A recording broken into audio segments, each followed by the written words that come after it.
వేదవతి చాలా సీరియస్ గా నించొని చూస్తూ ఉంటుంది. ఇంకా అప్పుడే మళ్ళీ అక్కడికి వచ్చి ఏంటత్తయ్య మళ్ళీ ఏమైనా చేశారా వాళ్ళు నర్మదా ప్రేమ వాళ్ళు అని అడుగుతూ ఉంటే వేదవతి చాలా కోపంగా వల్లిని చెంప మీద నాగి పెట్టి కొడుతుంది.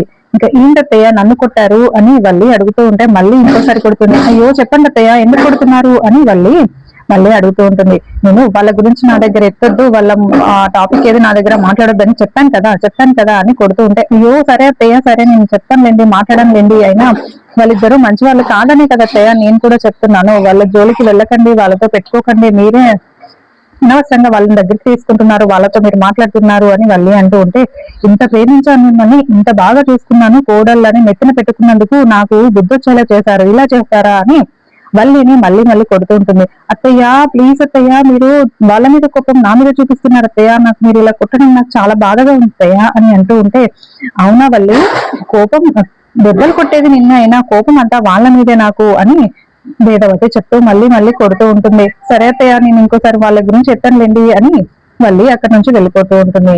ఇంకా వేదవతి చాలా కోపంగా నా కూతుర్ని ఇంటి ఇబ్బంది పెడతావే, నీకు చూడు తగిన శాస్తి చేయకపోతే చూడు అని అంటూ లోపలికి వెళ్ళిపోతూ ఉంటుంది. ఇంకా అప్పుడే సాగర్ ఆఫీస్ నుండి ఇంటికి వస్తాడు.